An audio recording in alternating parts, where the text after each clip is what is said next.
Congress MLC Teenmar మల్లన్నపై Reddy సంఘాల నేతలు మండిపడుతున్నారు. తమ కులాన్ని దూషించడంపై ఆగ్రహం వ్యక్తం చేస్తున్నారు. తీన్మార్ మల్లన్నపై మండలి చైర్మన్ గుత్తా సుఖేందర్ రెడ్డికి ఫిర్యాదు చేశారు. అతనిపై చర్యలు తీసుకోవాలని డిమాండ్ చేశారు. వరంగల్ వేదికగా నిర్వహించిన బీసీ సభలో ఆయన రెడ్డి కులంపై తీవ్ర వ్యాఖ్యలు చేశారని, కుక్కలతో పోలుస్తూ దూషించారని ఆరోపించారు. రెడ్డి కులాన్ని కించపరిచేలా దూషించిన తీన్మార్ మల్లన్నపై చర్యలు తీసుకోవాలని మండలి చైర్మన్ను రెడ్డి సంఘాలు నేతలు కోరారు.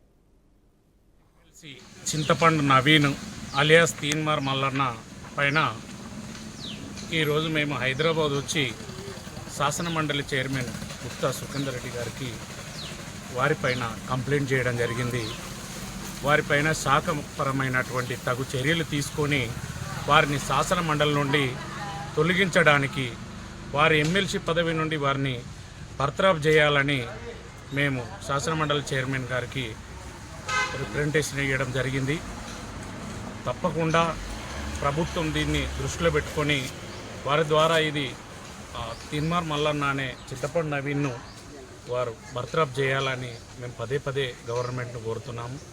అందుకోసమే ఈరోజు ఇక్కడ వారి నివాసంలో వారిని కలిసి వారికి వినతిపత్రం ఇవ్వడం జరిగింది.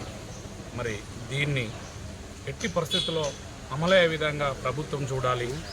ఇంకోటి తీన్మార్ మల్లన్నకు మరొకసారి చెప్తున్నాము, నీవు గనక రాజీనామా చేసి మళ్ళీ గెలవడానికి ప్రయత్నం చేయి.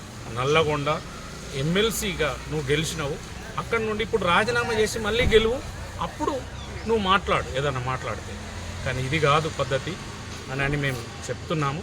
మేము ఇక్కడికి కరీంనగర్ రెడ్డి సంఘాల ఐక్య వేదిక ద్వారా మరి వచ్చినాము. ఇక్కడికి అందరము వచ్చి వారికి వినతి పత్రం అందజేయడం జరిగింది.